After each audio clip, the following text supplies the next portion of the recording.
Assalamualaikum warahmatullahi wabarakatuh. Perkenalkan, nama saya Sarah Eka Nurfitri dengan NIM 34021902223 dari kelas Manajemen E, Fakultas Ekonomi Prodi Manajemen Universitas Galuh Ciamis. Pada kesempatan kali ini, pada mata kuliah Ekonomi Manajerial, saya akan menjelaskan sedikit mengenai analisis regresi, analisis korelasi produk momen, dan koefisien determinasi. Analisis regresi adalah suatu teknik statistik yang digunakan untuk mengetahui seberapa besar pengaruh suatu variabel terhadap variabel yang lain. Berikut ini merupakan karakteristik dari analisis regresi, antara lain: yang pertama, untuk menganalisis regresi diperlukan minimal dua data, yaitu data sebagai variabel bebas dan data sebagai variabel terikat. Variabel yang mempengaruhi variabel lain disebut dengan variabel bebas atau independent variable.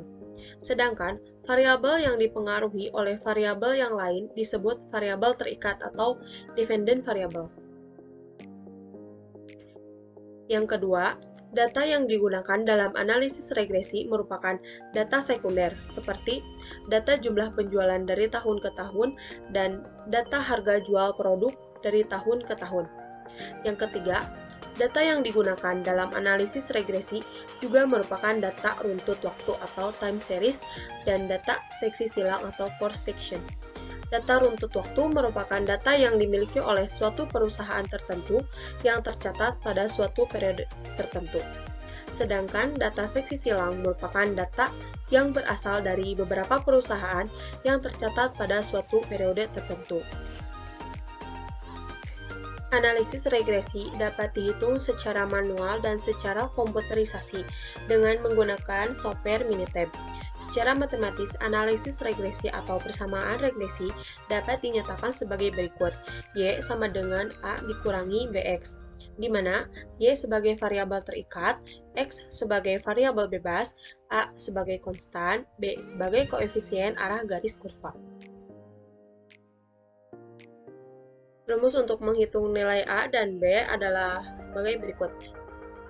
B sama dengan N sigma XY dikurangi sigma X sigma Y per N sigma X kuadrat dikurangi sigma X kuadrat. Untuk mencari A-nya sama dengan Y dikurangi BX, dan untuk mencari Y-nya sigma Y per N, untuk mencari X sama dengan sigma X per N.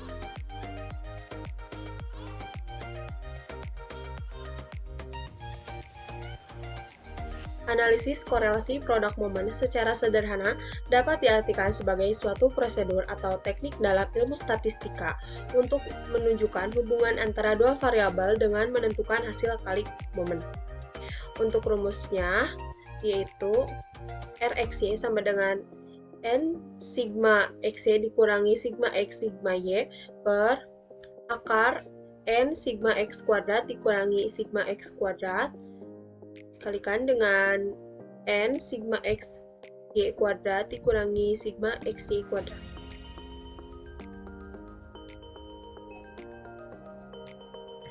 Di mana Rxy sebagai koefisien korelasi, N sebagai banyak pasangan nilai X dan Y, sigma XY sebagai jumlah dari hasil kali nilai X dan nilai Y, sigma X sebagai jumlah nilai X, sigma Y sebagai jumlah nilai Y, sigma X kuadrat sebagai jumlah dari kuadrat nilai X, sigma Y kuadrat sebagai jumlah dari kuadrat nilai Y. Koefisien determinasi merupakan angka hasil proses analisis regresi yang menunjukkan seberapa besar proporsi dari variabel bebas untuk menjelaskan variabel terikat. Untuk rumusnya seperti ini.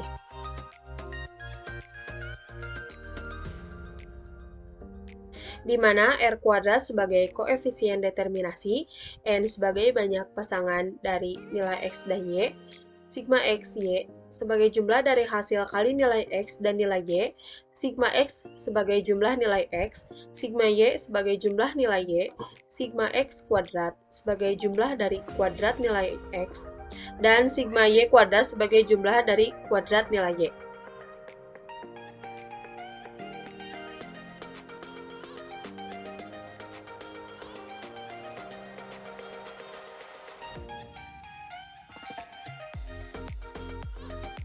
Untuk selanjutnya, saya akan menyelesaikan perhitungan dari kasus penaksiran fungsi permintaan dan peramalan dengan metode tidak langsung.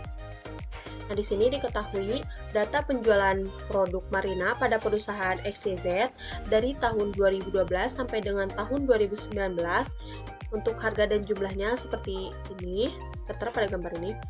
Dan juga data jumlah penjualan produk Marina pada perusahaan ZYX pada tahun 2012 sampai dengan 2019. Harga dan jumlahnya juga sudah tertera di sini. Kemudian ada data seksi silang penjualan produk Marina di Pasar Ciamis. Nah, untuk data seksi silang ini gabungan dari perusahaan XYZ dan perusahaan ZYX dari tahun 2012 sampai dengan 2019. Nah, untuk harganya juga sama seperti yang tadi. Nah, di sini saya diminta untuk menghitung analisis regresi secara manual, analisis korelasi product moment, dan koefisien determinasi. Kita langsung saja ke pembahasannya.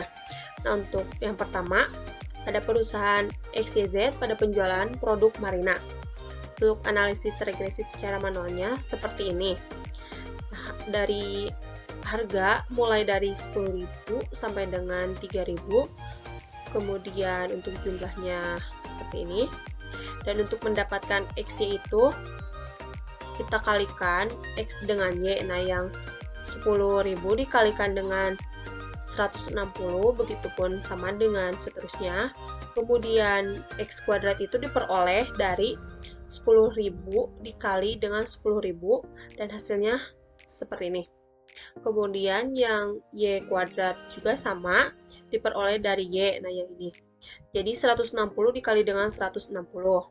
Setelah mendapatkan data seperti ini, kita jumlahkan.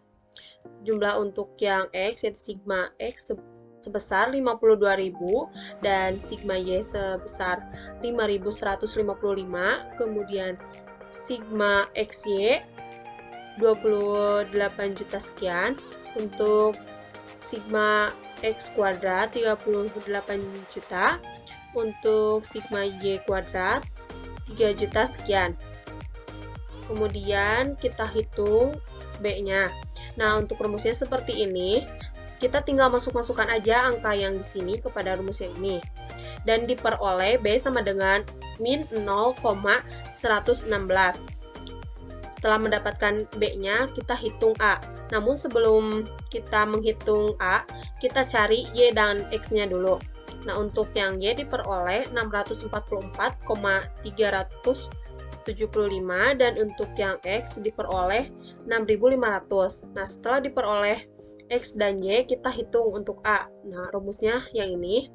Tinggal dimasukkan saja ke rumus yang tadi. Nah, jadi A diperoleh 1.395. Jadi, berdasarkan pada perhitungan di atas, maka dapat diketahui fungsi permintaannya adalah Y sama dengan 1.395 dikurangi 0,116X atau Q sama dengan 1.395 dikurangi 0,116P. Kemudian yang kedua, untuk menghitung analisis korelasi produk moment. Nah, rumusnya seperti ini. Tinggal dimasukkan saja angkanya ke dalam rumus. Nah, dan diperoleh reaksi sama dengan min 0,975. Nah, jadi koefisien korelasi data tersebut adalah min 0,975. Kemudian yang ketiga, ada koefisien determinasi.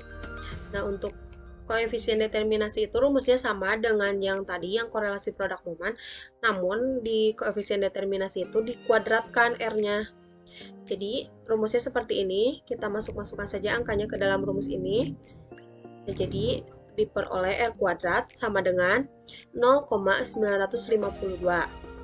Jadi, dari proporsi penjelasan pengaruh harga produk Marina terhadap jumlah permintaan Marina pada perusahaan XYZ dapat dijelaskan sebesar 95,2%, sedangkan 4,8% dijelaskan oleh faktor yang lain. Untuk yang kedua, dari perusahaan ZYX penjualan produk Marina. Untuk analisis regresi secara manualnya, datanya seperti ini. dari harga mulai 10.500 sampai dengan 3.500. Untuk jumlahnya seperti ini. Untuk nilai X-Y-nya diperoleh dari sini, dari X dikali dengan Y masih sama seperti yang tadi, yang ini juga, sehingga diperoleh sigma X sebesar 56.000 dan sigma Y 4.840, sigma XY 28 juta sekian, sigma X kuadrat 430 juta, sigma Y 3 juta sekian. Kemudian kita mencari B. Nah, untuk B, rumusnya masih sama seperti yang tadi. Nah, tinggal masukkan angkanya ke dalam rumus ini, sehingga diperoleh nilai B sama dengan min 0,119. Selanjutnya kita mencari A. Sebelum mencari A, nah kita cari dulu nilai X dan Y-nya. Untuk nilai Y sebesar 605 dan untuk nilai X-nya sebesar 7.000. Setelah mendapatkan nilai X dan Y, kita bisa menghitung A. Nah, untuk perhitungan A seperti ini, sehingga diperoleh A sama dengan 1437. Berdasarkan pada perhitungan di atas, maka dapat diketahui fungsi permintaannya adalah Y sama dengan 1437 dikurangi 0,119X atau Q sama dengan 1437 dikurangi 0,119P. Yang kedua, analisis korelasi produk momennya. Untuk rumus masih sama seperti yang tadi. Nah, rumusnya seperti ini. Kita masukkan saja angkanya ke dalam rumus ini, sehingga diperoleh RX sama dengan min 0,971. Jadi, koefisien korelasi dari data tersebut adalah min 0,971. Nah, yang ketiga, koefisien determinasi. Untuk rumusnya seperti ini. Nah, dan diperoleh R kuadratnya adalah 0,943. Jadi, proporsi penjelasan pengaruh harga produk Marina terhadap jumlah permintaan Marina pada perusahaan ZYX dapat dijelaskan sebesar 94,3%, sedangkan 5,7%-nya dijelaskan oleh faktor lain. Nah, kemudian untuk yang perhitungan ketiga, itu menghitung gabungan penjualan dari perusahaan XYZ dan ZYX. Untuk analisis regresi secara manualnya, datanya seperti ini.